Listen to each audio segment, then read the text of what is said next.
Fuck off, you know what I mean? Do you not have a job? Fucking keeps going for ages. It ruined my existence. 2 years later. It was fucking awful. It was hell. Anyway, long story short, I went travelling. I quit. They didn't fucking care. Bye-bye, bitches. I feel lost. I don't know what I want to do. I'm very fucking weird. Hello, welcome back. It's me again. I'm so excited. I'm getting a haircut tomorrow, which means I can maybe start not wearing the hood up, because my hair's actually it's an absolute state. And I do believe that I don't really care what I look like. It's one of those things I don't care. Do you know what I mean? Deal with it. I need to get a haircut. But it's at a point where my hair looks really flat and it's so heavy because it's so thick and it's not curling anymore, and we're just in a bit of a fucking rut. So I can't wait to get a haircut. But it's just another little video where I'm going to have a rant. And I'm going to sit up. I'm not going to sit that close to the camera for the entire thing, because nobody needs to see that many pores in person. So, yeah, I have a cup of tea again, because I just love it. I love it so much. I'm going to try my best not to slap, because when I was editing it the other week, it really, really upset me and I didn't like the noise it was making. So if anybody notices a hair out of place, just fuck off. Do you know what I mean? Leave it be. I don't care. You don't need to point it out. You don't need to be rude. You don't need to tell me. Just get on with it. It's fine. But basically, I was trying to think of what I wanted to speak about, because I love speaking, as we know. And I just love chatting shit. And I was going to do a video where I just go through my notes, and we go through my notes and we see what's in there. And I'm thinking I will do that, but not today, because then I was at the gym this morning and I was having a discussion with this person about my age, right? So they came up to me and very rudely was just like, do you not have a job?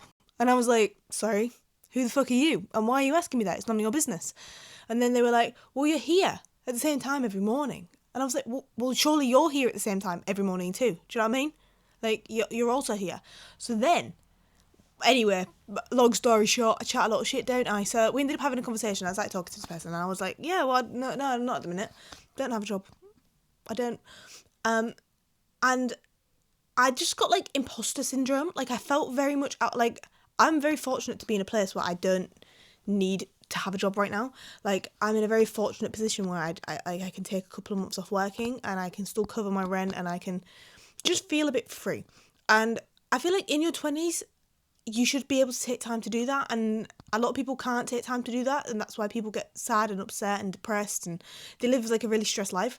And I'm very fortunate, so I started getting imposter syndrome, because this person started telling me how they wish they could do this but they can't do this, and I was like, oh god, why am I able to do this?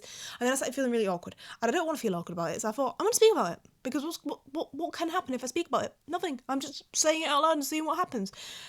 So I have got my notes up here, because my notes are my best friend, and I don't know if it's just me, but I get something in my head, and then if I don't get it out of my head, if I don't write it down or say it, it just goes on and on and on, and it just fucking keeps going for ages, and I can't help it. So I've got my notes about what I was thinking in the moment, because then this person left me, and then I was sat there thinking about it all, and I was like, oh my god, I can't concentrate on my workout now. Thank you so much for putting me into deep thought straight away. I've just got to the gym, I'm half an hour in and I've done nothing again. And then anyway, it doesn't matter, because me and this person continue to talk, and then by the end of it I say goodbye, and if I see them there tomorrow I'll say hello again. But yeah, basically I don't know, I think it comes with the imposter syndrome of feeling like I'm not good enough, I shouldn't be allowed to be taking this time off. And so basically what happened was obviously after university I didn't get into a job that I wanted, because I planned on going travelling for a while, right? So during uni I'd saved up so I could go travelling straight from uni, take a gap year, go and explore, enjoy my life. And that didn't happen because some things happened, and then basically what happened, I just didn't end up going travelling. I didn't do it. It didn't happen for me. So I ended up just getting a normal 9-to-5 job. I don't know why I did that. Don't know why I bothered, because it ruined my existence, right? It didn't, to be fair. By the end of it, when I first started, I didn't want to be there, so I wasn't enjoying it, and I was just not being me. I didn't feel like I could be me there, because I was I'm here to work and then I'm going home, so then what's the point in making friendships? Because yeah. Anyway, long story short, if you have got a 9-to-5, make friends with people we work with, because it makes it so much more easier. It flies by. So anyway, I planned on doing this for a year, and then I was going to go travelling. 2 years later. Still not gone travelling. And obviously, over 2 years, I made some really good friends there. I'm still friends with them now. I've not been there for the past 4 months, and we've met up loads outside of work, because they're my friends now. They're part of my life, and I like keeping updated with them. They like keeping updated with me. And don't get me wrong, I wouldn't lie, right? But the job I had, my co-workers was 40 years older, and at the beginning, that's what they couldn't get past it, because they didn't really have any young employees working for them. So I was the youngest one there, and they couldn't bond with me on anything. So I'd be trying to talk about my weekend to them, and they didn't care, because they couldn't relate to the fact that I'd been out and done all these free things and like just had a good weekend, and they hadn't because they'd had to do all this adult shit. And I'm also an adult. I have my own house, right? So it's not like I'm any different to them. It's just that I prioritise my time differently to how they was. And we never could bond, so the first few months, I won't say let's say a year actually, it was fucking awful. It was hell and I hated it and I couldn't stand it there. However, I don't know, I started talking to, I just carried on just chatting shit, and basically the ones that liked me stuck to me and the other ones just didn't speak to me anymore. And I was like, fine by me, I don't care. Anyway, obviously 2.5 years of my life I spent with these people, so they know me very well. And yeah, anyway, basically I got like, I didn't feel like I had the right to go travelling because I didn't want to leave the people behind, because I was like, that's not fair on them. No, they can't go travelling. Anyway, long story short, I went travelling. I quit. And that's a whole other story. So basically, when I was trying to hand my notice in to, leave the job, they wouldn't let me.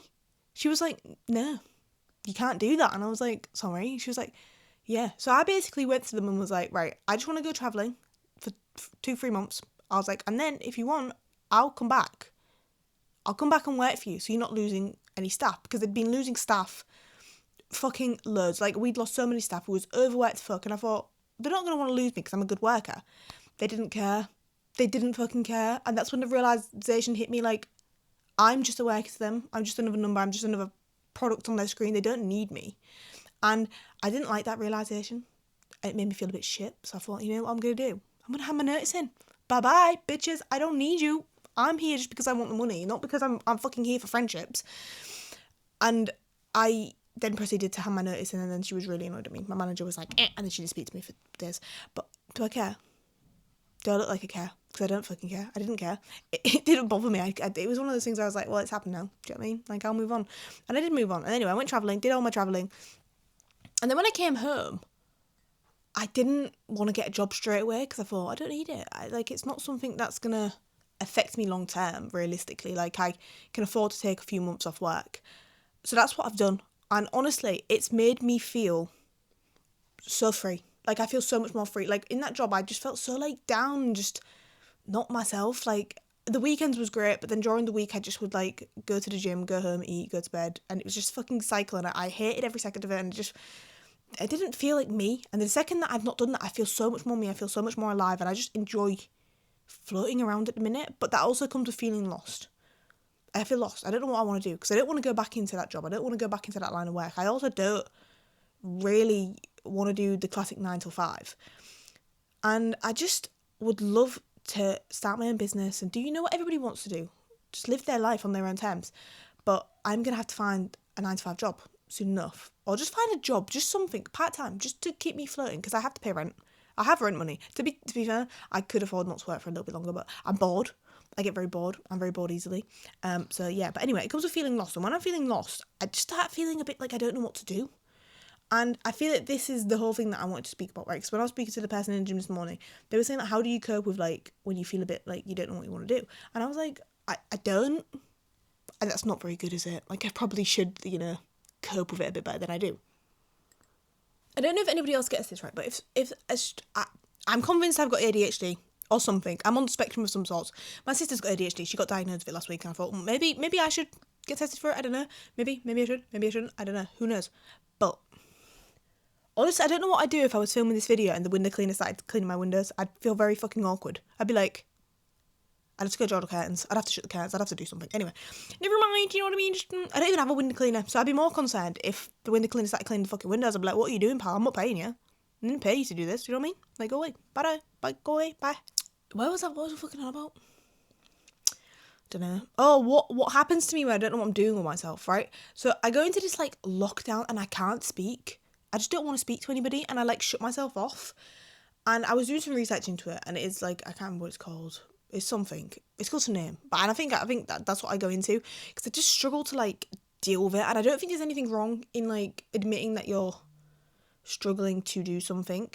And a question I got asked when I was at gym, so I wrote down what they asked me. They said, how do you deal with weeks when you're spiraling? Like, how do you keep showing up and still doing things? Because, like, for instance, this weekend I've not had a very good, I don't know what was wrong with me. I just felt a bit shit. I just don't want to speak to anybody, and I was just like, no, don't want to. But I'm surrounded by people who are trying to be there for me, but I don't know how to tell them to be there for me, so I just kind of shut off and they just have to deal with me being a mess. But the ways I carry on showing up for me, like, I'm in a lost phase of life right now. I don't really have a reason, I don't really have a purpose. I'm just kind of existing and hoping for the best, just living, seeing what happens. So basically, the way I carry on showing up for me, I'm so sorry, I don't know what's going on with my hair. Can you see this? They don't look very equal. But I need some more, I don't know what's happening. I'm so sorry about this. We'll just leave it like that, it'll be fine. Doesn't matter. Anyway, but I have my little routine. So when I left work, I promised myself I would keep some sort of a routine. So weekends, I can have a sleep in. I don't mind. I'll keep my weekends for sleep-ins. But during the week, I will get up early and I will go to the gym. It's the first thing I do every morning. Get up, sort the dog, go to the gym, come home. After that, it's up to me. If I don't want to do anything that day, I won't do anything that day. I'll keep myself to myself and I'll just chill. Do the basic necessities. I don't need to put too much pressure on myself, right? But the basic routine is every morning I'll get up and I'll go to the gym. And that is what I do to show up for me, because it makes me feel 100 times better. Going to the gym, doing a workout, going for a run, it makes me feel so much better within myself. So that's what I do, and that's how I show up for me. And that's what I was saying this morning to the person, like, you think me being here at the same time every day is like a red flag because I'm unemployed? I am unemployed, but you didn't know that. Like, for all they knew, I could have been on the late. I could do late shifts. You know what I mean? They didn't need to say that. Anyway, but I also, at the end of every week, so I have a notebook. Nobody's allowed to read this notebook. It's like a diary, but it's not a diary. It's kind of my self-reflection book. So I pick a word and I reflect on the word, what that word means to me in that moment, in that week. And I do it every week, and that's something else that I uphold for myself, and I do every week without fail, because it's an awkward time. Do you know what I mean? Like, when I graduated university, I went home and I really didn't want to move home. I really didn't want to do that. I wanted to go straight travelling and see where I went from there. However, the times didn't allow for that. That wasn't how it was meant to be. It didn't work like that, and I ended up in a job that I didn't want. And it's really, really annoying and awkward, because in that moment, everything felt so wrong, and I was like, I don't want to do this. But where I am now, I wouldn't be without that moment. I wouldn't have a house. I wouldn't have made the friendships I made at work. And overall, I probably just would have been on a different path of life. I probably wouldn't be living with my best friends. I don't know if I'd still be with my boyfriend. Like, everything happens for a reason. I'm such a big advocate for that. I don't believe things don't happen for a reason. So I feel like you just have to just accept the moment and let it be. Everything's chill. And I'm a very, like, chill, relaxed person. So, like, when I decided I wasn't going back to work, my friends were stressed. They were so stressed. They was like, what do you mean you're not going back to work? You've quit your job. You're going travelling, then what? I went, I'll chill. I'll just chill for a bit. I don't have stress. I find it very easy to put it into a box, put the lid on the box and just push it away. Do you know what I mean? Like, it's not too stressful for me. I just know that things will work out the way they're meant to be. And I think if I could, like, pass on anything to anybody, I'd just say, just, like, relax. Just breathe. You don't need to stress. And I always say, is this moment going to affect me in a year's time? Probably not. Is it going to affect me next week? Probably not. If it doesn't affect me in a day, will it affect me next week? Will it affect me next month? Will it affect me next year? If it's going to affect me for the rest of my life, then yeah, sort it now. But if not, it's not going to. It doesn't matter. It is what it is. And I think that was, like, one of the things that, like, I always struggled with when I was younger, was deciding whether something mattered enough to care about it or not, because I cared about everything too much. And as I've got older, I've just come to the realisation of just chill. Just chill. Things happen. Things fade. Do you know what I mean? Like, you just get on with life and life's good. And yeah. And like I say, when I graduated university, life just kind of went tits up. Life was just like, you know what, mate? Nah. You wanted to do that, you're not doing it.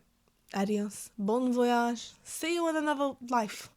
And I kind of just went, oh, okay. And I just let it carry on happening. And then when I finally took the plunge to go travelling and my job was like, no, I was like, sorry? Sorry, what do you mean no? Like, you don't control my life. I work for you. Like, I don't want to be here. So I'm going to go travelling. And when I went travelling, I felt this sense of relief. And I do believe, like, if you want to do something, just do it.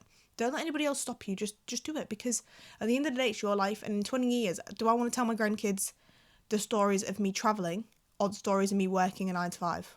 The stories of me travelling. Do I want to tell my kids about the time that my boss said I couldn't go on a holiday and I said, okay. And then I just rolled over and let them tickle my belly. Like, I don't want that. I don't need that. It's not for me, and it never was for me. And like I say, I don't regret the choices I made for not going travelling straight after uni, because I got the house. Look at my house. I have a house. I have a whole house. I have a whole place where I feel safe, and I can take the time not to work without any judgment. Like, if I was at home and I didn't have a job, I would be getting judged so hard, and I'd be getting everything thrown at me from left, right and centre, and nobody needs that. Nobody needs that, do you know what I mean? It's not for me. Like, if it's not for me, I'm sorry, pal, but do you know what I mean? Just fucking leave me alone. I'll get on with my life. You'll do your life. Do you know what I mean?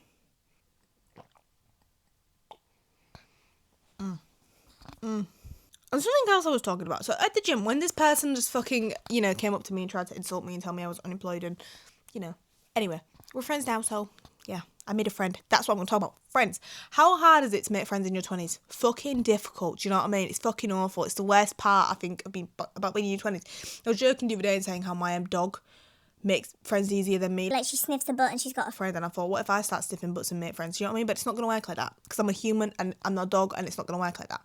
But making friends is so difficult now. You're not being forced upon new people every day, and I do feel like having no friends is fine. And I think people put so much pressure on themselves to have this big group of friends that they have to show up for and be like, yeah, I keep in contact with this person, and it like wears you down. It's very tiring. Like, I'm fortunate enough to live with my friends. I don't have many friends. I have a few friends. I have very limited friends, and I've always not really cared. Like, I've always just said, like, as long as I'm happy within me and I'm confident within myself and I'm okay, that's fine. I don't need friends. I'm cool on my own. Like, I spend most of my days, like I say, because I don't have anything to do. I spend most of my time on my own. And that's fine. I have no problem with that. I think it'd be worse for me if I did have a problem with that. That would be so much more harder to deal with and contend with. However, I'm fine on my own, so it doesn't matter to me that I don't have a big group of friends. And it doesn't matter to me if I don't see my friends every single day. It doesn't matter if I'm on my own most of the day. It doesn't matter who I see. And growing up, I was just always very like, yeah, cool. Like, I moved school a lot when I was younger, and then when I started college, I was like, I'm not changing college. As soon as I start this course, I'm not changing. Nobody's changing my course for me. And I made a group of friends on this course, and we went to uni together. So when I was at uni, I didn't really need to make many friends. Like, don't get me wrong, I made friends with people I live with, and we had friends, but they were never like solid friendships. They were people who I hanged out with in that moment and in that part of life, and they come and go. And I think that's a very hard thing to deal with in your 20s. So you have like people around you, and I would much rather have 3 solid friends than 20 friends spread across everybody. Like, I enjoy my friendships that I have so much because I'm able to trust them with everything, and I think it's hard to find meaningful friendships that are going to stick around through everything and not just be there for, the parties and the birthdays and the presents and stuff like that. And I honestly do believe in, like, having no friends is fine. You don't need friends to get by. If you're your own friend, you're fine because you're comfortable in yourself, which then in turn makes you more confident. So when you're meeting new people, you're able to talk to them without feeling the pressure of being like, oh my God, people, because you're just you. You're openly you. Therefore, if they want to be your friend, they'll gravitate towards you. It's like a whole theory. Like, you don't want people around you who don't support you for you 100%. Like, I would much rather only have 2. I'd much rather just have myself than a big group of friends who don't know me and aren't there for me when I need them. I'd rather just have me because I know me and I can trust me, and me, good. But yeah, so basically having friends is just one of those things that happens, and I think having no friends is fine. Like, being on your fucking own makes you so much more stronger as a person, and I don't think that that's a problem. I do believe that if you can find people who are there to stay, keep them, even if you don't speak for a while. So I have my friends that I live with, they're my solids, they're my ride or dies, like, but I have a group externally to that, and we don't keep in contact every day. But when we do keep in contact, it's like no time's ever passed. And those friendships are the ones that like matter, like, to me. Because I'm like, that I don't need to keep in contact with you every day to be your friend. If in 2 weeks' time I go, oh, do you want to meet up and go for a coffee? Yeah, they're going to meet up and go for a coffee with me because we're still friends, just because we haven't spoken. And I think that's something else you have to realise about growing up. Is like, you're all on different timetables. You're not going to have the same timetable as everybody else. And everything does change when you get older. And you just have to be happy with what you've got. And things do change. Like, don't get me wrong. Times change. Like, there was a time I had loads of friends, and now look at me. Barely no mates. I don't even have a job. Never mind fucking friends. And you just have to, like, just let them come and go. And the ones who want to stay will stay. It's a given. Like, I'm very fucking weird. Very weird. I'm such a strange person. I am so fucking random. I don't stop talking, and I'm very annoying. But my people, they've stayed. They're still here. They still spend time with me. I live with them, for fuck's sake. They wanted to buy a house with me. Do you know how fucking lucky that is? Like, I had people who wanted to stay with me and make friends and, live with me full time. Like, that's what they do. They live here. They don't try and escape me. They're like, yeah, man, we'll get a house. Why the fuck not? And that's really lucky. And I like, this is what I mean. Like, it's imposter syndrome. I feel bad that I have that. And I shouldn't feel bad for having that. I should feel lucky. But sometimes I see people and I think, oh, God, like, they don't have what I have. It's like when I went travelling, I felt so guilty for leaving my family behind because nobody else has done anything like that. Nobody. My mum never got the opportunity. My dad never got the opportunity. My dad's still paying off his mortgage. My mum doesn't even have a mortgage anymore. Like, and I'm just out here with a mortgage and travelling and not even having to work whilst they're both working their asses off. And I would love one day to be able to repay them and take them and do all these cool things. But in that moment when I went, I felt so bad. I felt so guilty. I was like, oh my God, I'm so lucky. Like, and in the same moment, I felt so guilty about it. But I also then decided that I had to make the most out of it because I wanted to be able to come back and tell them all these cool things that I'd managed to do and make them proud that I'd done it on my own. Like, I've never had anything handed to me on a silver plate either. Like, everything I've got, I've worked for myself. Like, I couldn't imagine taking 6 weeks off to go travelling and it'd be paid for. I know when I come back, everything else would be paid for. Like, I'm my own security blanket. If something goes wrong, I deal with it. I have to deal with it. Like, if tomorrow all my money went missing, I'd have to deal with that. I'd have to go get a job. I'd have to make ends meet. Nobody's coming to save me. It's me, and me.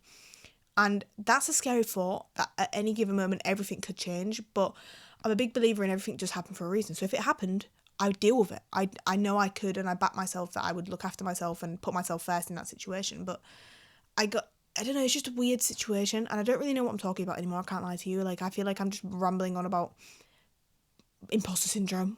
I feel like this wasn't the point of the video, but here we are, we're living and we're talking about imposter syndrome. So, yeah. And it's like a big question. Like, I get imposter syndrome about these things, but then I think to myself, am I living for me? Yes. That's the only answer that should be there. Are you living for you? Yes? Good. No? Why? Why not? Live for yourself. You're the only one who matters at the end of the day. Like, in 20 years' time, fucking Bill and Ben, who are in your friendship circle now, might not be there. They might have fucked off and, you know, just left you on your own. And then what? You didn't do that thing because they told you not to. Fuck Bill and Ben. Just go fucking do it. You know what I mean? They're just flower potmen anyway. You don't need them. Like, just do it for you. And I always live by that. Like, I will do whatever it takes for me. And this is another thing I always say. So I was talking to my friend that I live with the other day because she just recently broke up with my boyfriend. And she was like, I've done so much for him and he's never done anything for me. And I said, he's a very selfish person because in friendships, as much as I will do something for me, if I know it's going to affect my best friend or my boyfriend or my sisters, I will speak to them first before I do said thing, or I will put them first and I won't do it because they come first before me in that situation. However, me going travelling and my mum going, no, don't do that, I haven't done that. That's just her being, that's a selfish statement from her. So I then have to think about that and go, well, no, I'm going to live for me. I want to go do this. I'm going to go do this. And life's just tricky, do you know what I mean? But, like, I think the key question is, are you living for you? Answer should be yes. If you're not, change it. Just do something. Do something for you every day. And that's how I get over being in my own head. Like, I'll do something for me. So yesterday when I was feeling a bit shit and I didn't want to do anything, I went out for a walk. I went for a walk around the park. I was going to go for a run. I want to get back into running, but I'm not sure how to get back into it because, like, I start it and then I hate it and then I stop, but then I get this, like, itch to do it again and I'm back at the itch. Like, I want to go running again, but I'm not sure, like, it's a smart idea because what if I do it and then I get bored of it again and then it's just going to be a recurring pattern and I'm going to carry on doing it for the next 20 years of my life until I decide, what the fuck have you wasted all these, like, fucking 40 minutes doing runs for when you shouldn't have done it? But I also do want to really do it, so I'm probably gonna do it. I'm probably gonna go for a run. I've decided that I just love the gym. I just love the gym. That's the problem. I love the gym so much that running to me is boring. At least when I'm at the gym, I'm constantly doing some sort of thing and I'm doing different things. Running, like, if I want to do a 5k, I've got, like, at least half an hour just running, doing the same motion for 30 minutes, and that is fucking hell. But I started listening to podcasts and that's really helped me get into running. Like, when I was doing my last runs, I did really good. I went on, like, a 3-week streak of running for 4 times a week. So I did, 4? For 3 weeks, that's 12. I did 12 runs in a month. And I was so proud of myself. And then I just got bored of it and I thought, oh. But what helped me do it was running. Well, it wasn't running. It was podcasts. Podcasts helped me run because it was somebody talking about random shit in my ears. And I was like, oh, my God, I'm stimulated. Let me keep running. And I'm thinking, what if I just go for a run? What if I just do it? What if I just bite the bullet and do it? And if I post it, I might have to I'll hold myself accountable. Maybe. I don't know. Will I? I don't know. I'm just very, like, on and off. Like, I get an itch to do something and I'll do it for so long and then I'll just stop because I'm like, what am I doing? Do you know what I mean? That's the problem. I just need to, like, commit and just stick at it. Like the gym. I'm surprised I've stuck at the gym for as long as I have. But like I say, it's something different and I do something different and it's never the same thing. Running's just running. And I really want to do running. I really want to do the running thing because I find it, I don't know, like, I guess I said I went for a walk and I love to walk. Why can't I just do the fucking walk running? It'd be so much more faster for me. And it gets me going as well. Like, it gets me, like, up and moving. And it burns my energy because I'm so fucking bouncy. And, yeah. But I also just, don't know. We'll see. We'll see about the running. I don't even know how I got on to fucking running. What am I even talking about running for? I do have a 5k coming up. An inflatable 5k. So I might post that. But, yeah, my friend booked me an inflatable 5k. As a birthday present. And I love her and all, but it's a birthday present and I've got a 5k to do now, man. Do you know what I mean? I can do 5k. I know I can do 5k. 10k maybe not, but 5k. I can definitely do that. Especially if it's got inflatables. Imagine how fun that's going to be. It's going to be like a kid. I'm going to be like a kid again. I'm going to be bouncing through a 5k. Like, sorry, what the fuck? Okay, done. You don't even have to ask twice. I'll do that. Sure. Thank you for watching. Yeah, if you have made it this far, consider, subscribing or liking or just doing something. I don't really mind. You don't have to. You don't have to stay. I hope you're having a great day and I'll see you in the next video if you want to see me there. If not, don't worry about it. Do you know what I mean? Just leave it there. It's fine. But yeah, anyway,